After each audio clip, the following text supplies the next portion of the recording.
It is Show Us Your Tips, back for the midweek preview, October 21st, 2020, hot off the heels of Everest and Caulfield Cup Day. Another productive day, Beav. How are you, mate? Wasn't it ever, Dagster? The boys were flying again, and a few happy punters out there that have written in and given us a pat on the back, which is always nice to see the punters getting the trockies. Yeah, Moneyman Rod's back in touch again. He's flying. Yes. We had Adam Paddo write in and say he got on Purple Sector and followed us in and had a good day. So kudos to both of them. That was good. Yep. Quick takeaway. Let's start with the Everest. Classic Legend was very impressive. Yeah, the race was set up for Classic Legend, got one off the fence. It was helter-skelter up front. Nature Stick was gone as soon as it didn't get a comfortable lead, and Classic Legend was slingshotting and bang. It was very impressive. Yeah, a lot to like about that horse, and was just way too good on the day. Yeah, probably showed himself to be the best spreader in the country, and unfortunately he won't be in the country much longer. Apparently he's going to Hong Kong and going to travel the world. But such is life, I suppose. And the Melbourne takeaway. So my Sprue Coils, Anthony Van Dyke, was very brave, but we both thought Very Elegant was the obvious danger there, and proved to be the case. Yeah, look, I was concerned about the barrier for Van Dyke, and probably proved to be the telling factor in the end. It just probably had to take off a little bit earlier than what he would have liked to, and was caught quite wide, and Very Elegant let down. Very, very good at the 200. I thought at the 200 when Van Dyke pulled up alongside Elegant that it was going to go past it, but yeah, geez, brave, and it just found another leg. As I want to do, went the early crow. But yeah, yes, both horses are brave. I think you swap the barriers, you swap the result, but you take that into account when you punt. And I guess you got that's right. To Very Elegant being a very good horse. Now going to Melbourne Cup, up a couple of kilos. Would you want to take either of them into a Melbourne Cup, or you want to wait and see what's laying in wait? I think Anthony Van Dyke, given now the weight pool that gets back from Very Elegant, probably you would expect slightly ahead. I'd have it slightly ahead of Very Elegant, not by much, but obviously a little bit of luck in running is going to be a bit of a telling factor with both of them. But there's a lot to like by Anthony Van Dyke. The only question mark is the 3,200, I guess. Yeah, which is the same for Very Elegant too, and I would be more inclined to back Van Dyke over 32, just with the Galileo and that sort of thing, than Very Elegant. Yes. I also, watching back the Stewards Vision today, I think as well, if it had been its ultimate grand final, I think Huey probably even takes off a bit earlier, but you could see he sort of was trying to be as kind as he could, thinking, yes, there's a grand final in 2 weeks. Yeah. So I thought it was actually, watching it back, I thought Bowman did as good a job as he could have. I think Very Elegant's up to the Melbourne Cup if it's wet, up to her ears, and I would now be looking towards these lightly raced ones down the bottom. Now would be the dangers in Melbourne Cups, the Tiger Moth and the and maybe a couple we're going to see tomorrow. Yeah, it's anything else out of the race? Prince of Arran was good again. Finished well, but it's just such a proven thing the last 5 years is you have your shot in the Melbourne Cup, and if you miss, you don't generally get a second one. You need to have your first shot, and I think last year was Prince of Arran's shot. Probably should have won, at least if not finished closer. But you see that it's now the lightly raced 4-year-olds, very, very lightly raced 5-year-olds with no way to you go back through now. It's Protectionist, Cross Counter, Rekindling, the one last year who I've just forgotten his name. Oh, Vow and Declare, even lightly raced 4-year-old, lighter raced 4-year-old. That now stands up so often, and if you don't first shot, and that's why I've said it a few times. That's why I'm concerned about Surprise Baby. But we'll talk about that in 2 weeks, I suppose. We've got a busy Melbourne Cup week coming up with potentially 3 shows for that week. Anything else? No. First and second from me for that cup. You think so, wouldn't you? Mirage Dancer did run top 5 Melbourne Cup last year. If it's wet, maybe again, but I'm now looking elsewhere. I'm probably keen to pot Surprise Baby. I don't think there's anything in Australia that's going to beat those two. Yeah, fair enough. Good call. So, anyway, that's my We'll opinion. talk about that more later. But now we're Tomorrow going we've to got talk Geelong about Cup. Let's plenty. in. So tomorrow is the Geelong Cup, but so a free ticket into the Melbourne Cup. We're going to see a couple of potential live chances there. But let's look to Sydney first at the Randwick Kensington track, 21st of October 2020. Rail in a 4 metre mark. I'm treating it. It's a good track today. A little bit of rain around, but nothing worth noting. I'm treating it typical Kenso that probably on pace early and then run on late. Any thoughts on the meeting itself? Look, I think there's a few good things in tomorrow, but overall not great fields, but a few horses resuming. Look, when we get into it, we'll have a closer look. But yeah, I think there's a couple of good bets there. Cool. Should we kick off in the first, or where are you starting?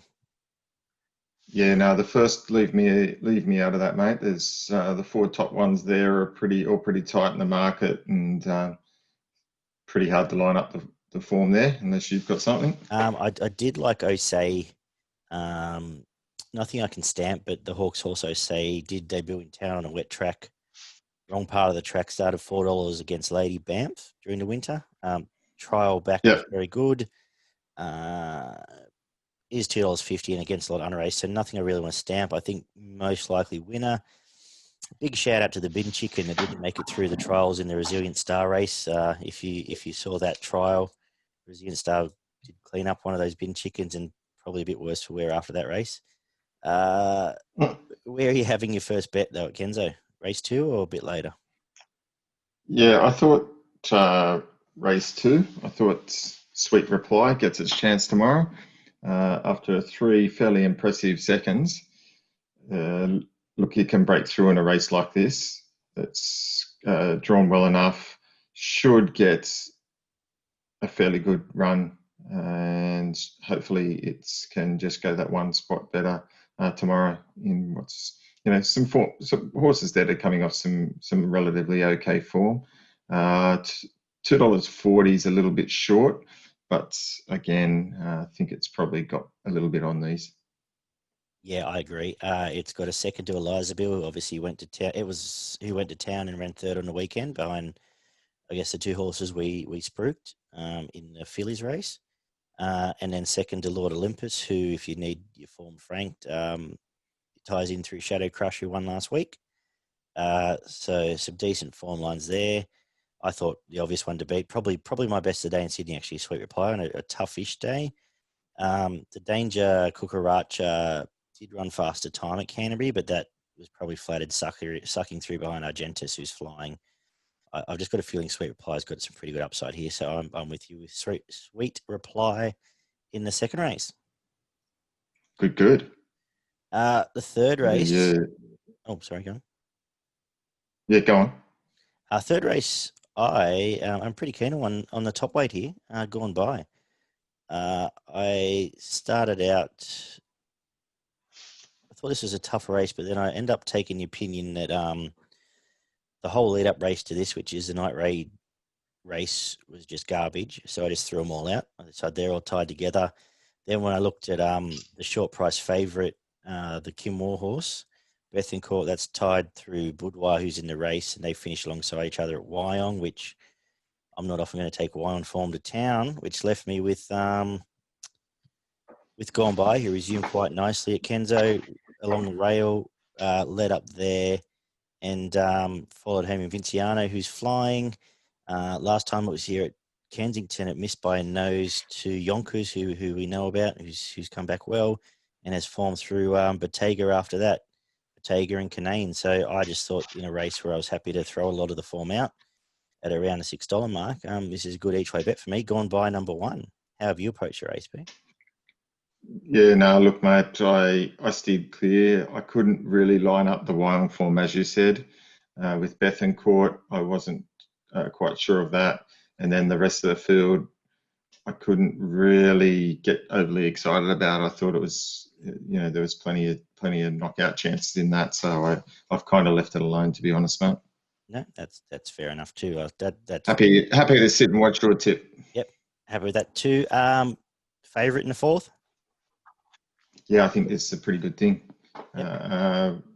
Resuming tomorrow. Look, it's got had a couple of tries.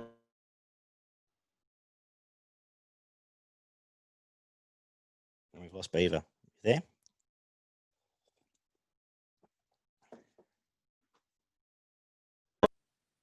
You back? Yeah, and so I think it's Sorry, certainly just lost you there. Yeah, I'm here, mate. Go again. Yeah, no, I was just saying the top weights looks a good thing to me. Yep. Had a couple of trials, both looked pretty good, and certainly looks stripped fit enough for a first up tilt, half a kilo over the limits, and has Tommy Berry aboard. So gate 6 for me, number 1, should be winning this. Fantastic. I set out to get it beat, and I couldn't. There's nothing that's going to beat it. So I'll ride along with you. If it does fall over, the two that are going to get the best runs are going to be Happy Candy and Al Mahiri with Nash. But yeah, I couldn't overthink this race much more. I think you summed it up perfectly there. Yep. Race 5 is over the 1,800 metres. Interesting little race. Any thoughts? Yeah, I do have a few little thoughts here, but I've gone for number 5 aspect ratio.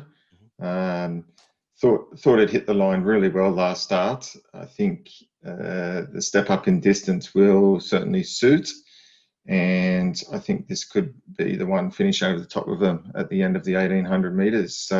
Hopefully Clipperton can hook it to the outside, get it in a good trailing position, and it produces and enjoys the extra journey. Yep, I'm with you. I like the price. I like that it started Me too.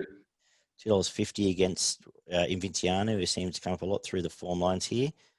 And the only danger to me was So Wicked, and now drawn gate 11 for Waller. The New South Wales map has him sitting outside lead, but I think it's going to go back.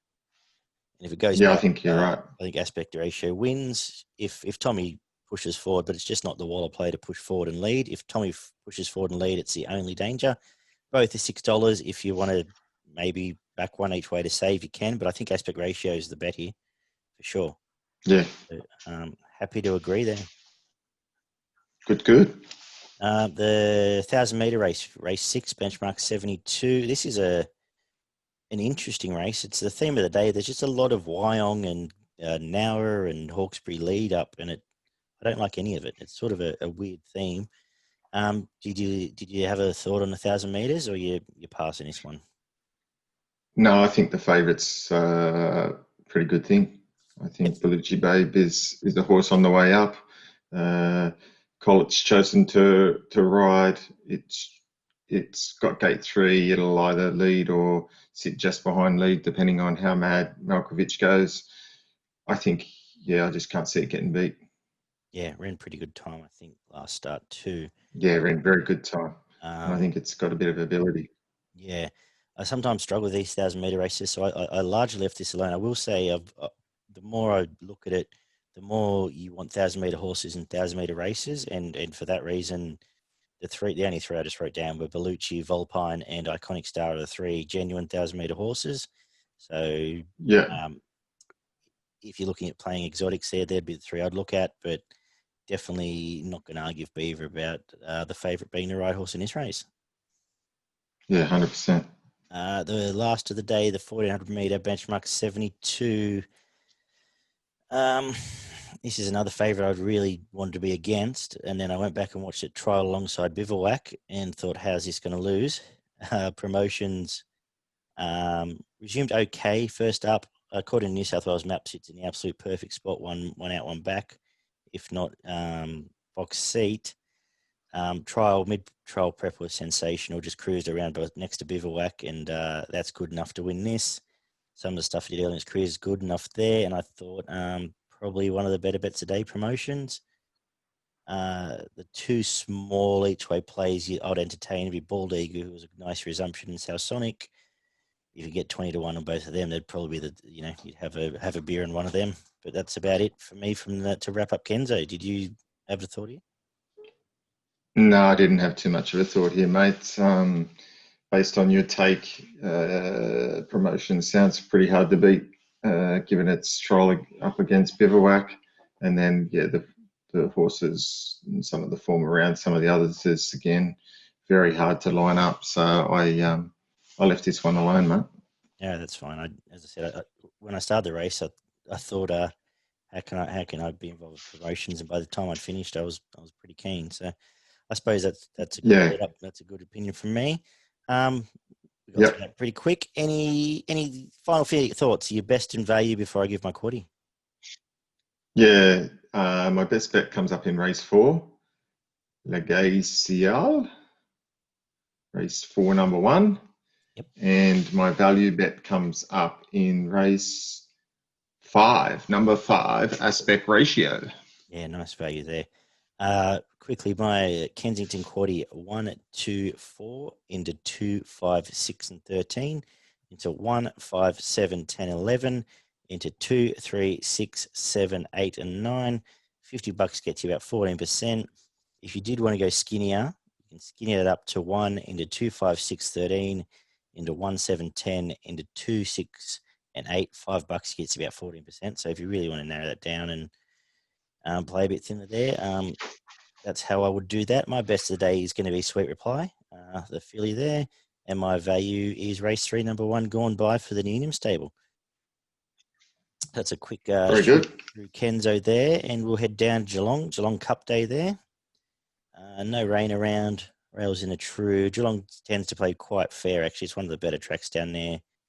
Last time we had those conditions, leaders won, and horses are able to duck and weave and win as well. Where do you want to kick off the day? Yeah, first race for me, mate. First race, number 2, XILONG. Very good win last start. He's certainly the horse to beat in this. Out to the 2400 now, looks ideal. Got the service of Ollie aboard. Look, I think this horse just wins. It's going to be super hard to beat. I do like how Ollie's stuck the whole way through. I think that's a real good sign. Yeah, it was much better last start, raced on the speed, and just paid on pretty quickly as a short price favourite. And I suspect it's going to be pretty hard to beat in this. On top for me too, the only notes I had and will make that Blandford Lad, Etna, and Like the Clappers have all had the 2400 metre run in the prep, which is the spruik for me, in that usually the best prep for 2400 metre run is a 2400 metre run. But I think Like the Clappers, last start was absolutely abysmal. Yeah, I'm just saying it's had the run. They're the only notes I had to add. That's just for the sake of making conversation, because I think XILONG is probably a good thing. Like the Clappers wouldn't have beat me home in that race. No. Speaking I'd start shorter than 20s. Did you see Gump Sauce on Sunday? No, I didn't watch it. No. How'd it go? You didn't miss much. I didn't think so, because I hadn't heard from him. I got a message. No, he was probably aiming high at Nara, the Gump, but I'm sure. Did you have a bet on it? No. I was playing cricket. No, me either. But I haven't heard from him since. But he's just waiting for the right one. Yeah, that one can ascend better days. Yeah. So we will we might get the Gump on for Oaks Day, actually. We might get him on to do a preview. Yeah, we will, because he's coming with us. We've talked enough about him, so we'll get him on for our Oaks preview. That'll be a bit of fun. But until then, we need to find a winner in a second, where I'm pretty sure there's a good thing, actually. Number 3 here, Scottish Dancer, should win the second. It's match modes with Shalo down outside at Flemington, 2 back, and then was pretty dominant Cranbourne. I think it's better than these. It's only a benchmark 70, and I think it's slightly better than that. Gets the right run here, probably sits in the running line from gate 11, and should just win at about $2.70. So pretty keen on Scottish Dancer in the second, Beaver. Good. Yeah, no, mate, I'll leave that with you. Cool. Where to next for you? Anything the third? Yeah, I did go to the third. It was in what was a pretty tough race. I have gone for Little Town Blues. So it's Okay. only had two starts. Yep. Its very first start at one and won quite well down at Sale. Was started pretty much in the market and got home, and then went to Caulfield and started long odds in a pretty good quality race where Muntasira won the race. So I've kind of put a line through that and just put it out of its class. I'm hoping that it can bounce back tomorrow with a good run. Again, Ollie's chosen to go aboard Busselton Young stable around the $8 mark. I thought it was certainly in a race like this a good sneaky chance, and I've made it my value bet of the day. Oh, nice work. Good. Excellent. I am going to, I'll take you on here with the top weight astrologist. I know its in-town runs have all been on wet tracks, but when you look through its form, it's come across from the McAvoy yard. It's got city credentials behind Rockabassa Runner. Before that, High Stranger, and then 2 lengths off Rubisaki, and then a couple of city wins. I think this is the best horse in the race, and if it's anywhere near its best, it'll give this race a real shaker. And you're getting better than $4.20 to find out. So I was with the top rate here, but you don't want to be 62.5 kilos. Yeah, it's fine. It's a 64. That's fine. Yeah. You happy with that? Yep, that's of right. course, it's only had 7 starts. Yeah, okay. Look here. I know its last 2 starts it ran third on heavy tracks. Before that, one, that was just a barrier trial. This is a glorified 58 here. I'm just looking at their ratings. It's rating 69, so it's top weight. Craig Williams on. I think it's just better than him. I'm fine to take it on here, but my fear would be a lightly raced one like your one. So yes, we'll have a beer on it, eh? See if beats you home. Yeah, no worries, mate. You're on. I get 2 beers. I get 2 beers because mine's twice the price. All right, done. Bumper blast out in the fourth. That's interesting. Do you like Ocular, or have you gone elsewhere, or you? No, I have gone Ocular. Yep. Yeah, no, I've gone Ocular. It's a horse that I've followed. Let me down once this prep, which I was pretty disappointed in that fourth, but bounced back last start. And again, I think, it was certainly one to forgive. And I think it's going to be super hard to beat tomorrow. I've made Ocular my best of the day. Oh, good. The interesting horse here, Overkill and Ocular are tied to each other. They did race at Moonee Valley last prep, but Ocular did have to sit outside lead the whole way, and you could argue was just as tough. So you reverse the runs. I think Ocular's up and going and flying.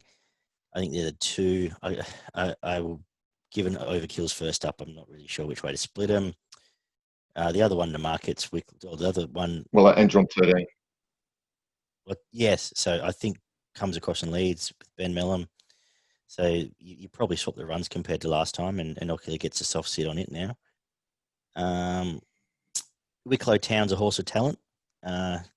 Yes. Went out in town, finished behind Mystery Shot twice, who is a nice horse. So I haven't really got a tip here, but to me, very good horse. Yeah, they're the clear 3. And I think Ocular's up and flying, and you reverse the runs compared to last time, but happy to follow your lead there. Couple of tough races, next couple of legs of the quaddie. Where's your next bet? Yeah, I leave me out of the 5th, mate. So I thought that was just a bit too hard for me.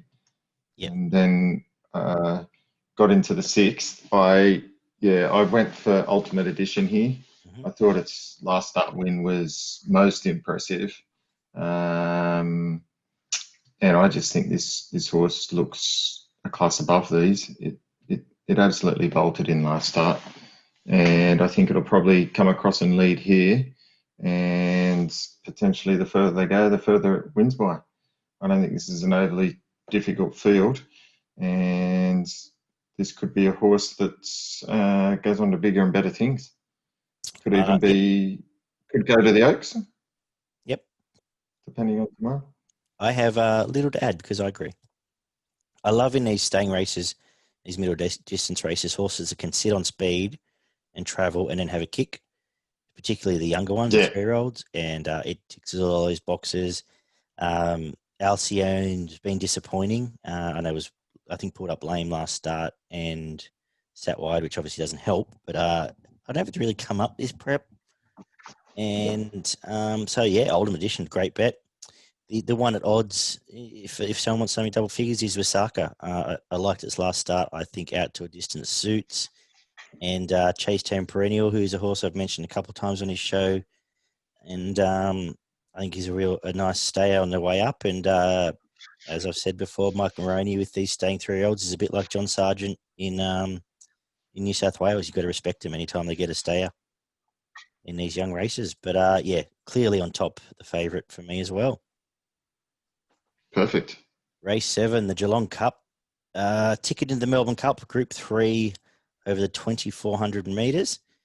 Won in the past by Media Puzzle, Americane and Dunedin all won this race to win the Melbourne Cup. And obviously Bauer won this race and came as close as you can to winning a Melbourne Cup without doing so. And are we going to see a Melbourne Cup chance here, do you reckon? Don't know. I can't tell you till after I see tomorrow's race. It can produce a horse that runs well, as you've just alluded to. And I'd certainly, depending on how impressive the winner is tomorrow, I'd need to see it before I could believe it. So at this point in time, not so sure. But in regards to the Geelong Cup, my tip is Skyward, the second favourite, around the $4.50 mark. Again, it's got form through Anthony Van Dyke, who we talked about earlier, and Stradivarius. And for a race like the Geelong Cup, if it can produce anywhere near that form, I think it'd be too good for these. Took the words out of my mouth. There it is, 2.7 lengths off Stradivarius and Van Dyke.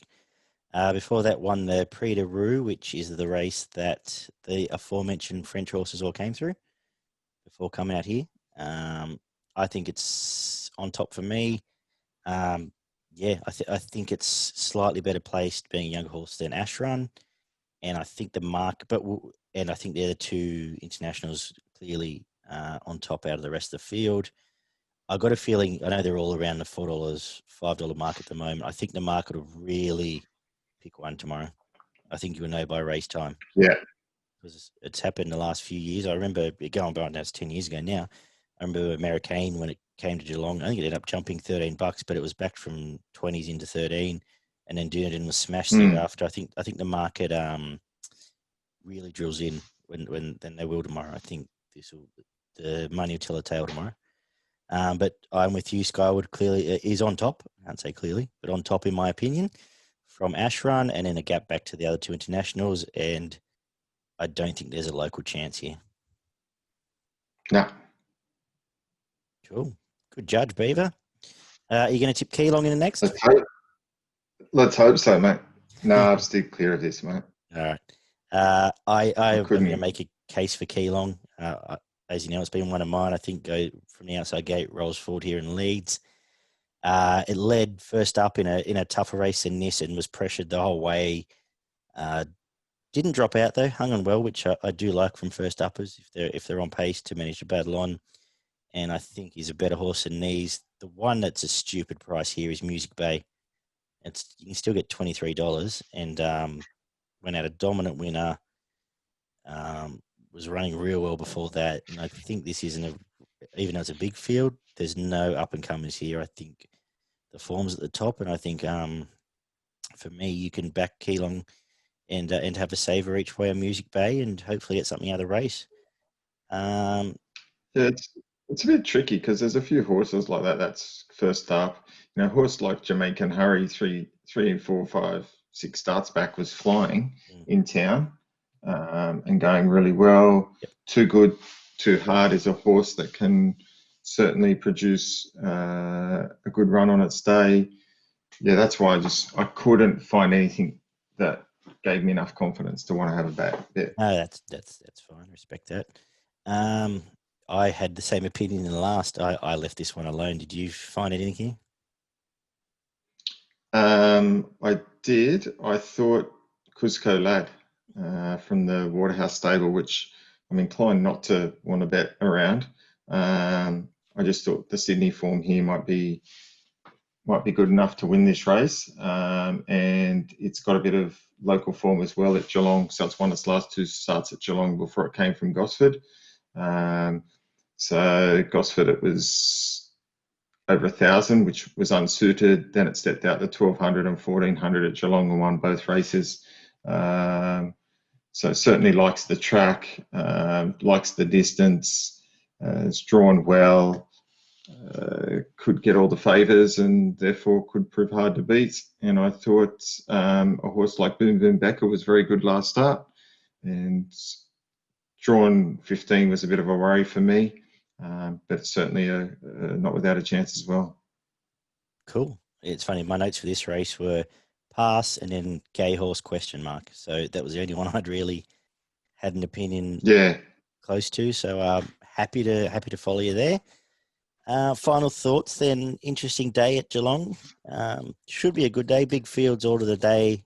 Hopefully fair racing. So interesting to watch. Give us your quaddie first. You're in charge of the Melbourne quaddie this week. If I hadn't given you notice, you've got I am. So what do you find? No, that's all Tough good, day. mate. I think you've had it a bit tougher than me here. Yeah, it is a little bit tricky here for me. But I've come up with, in the first leg, numbers 4, 5, 6. Is my first, so a little bit skinny there. In the second leg, I've come up with numbers 1, 2, 5, and 7. Yep. In the third leg, I thought this was super, super, super hard. But here I've come up with numbers 1, where am I? Number 1, number 11, number 12, number 17, and number 9. And in the last leg, I've got numbers 5, 6, 12, and 14. Cool. All right, got us covered there with the usual 184 combos there. Something like that. Yep. And 25% ish. And your best and value? Yeah, my value is in race 9, number 6, KUZCO Lad, around the $8 mark. And my best bet of the day comes up in race 4, number 10, Ocular. Excellent. I'm going to make my value in the classic. I'll make it with Saka, about $21 for the Moroni camp. And my best today will be race 2, number 3, Scottish Dancer. Good job, mate. Good luck tomorrow.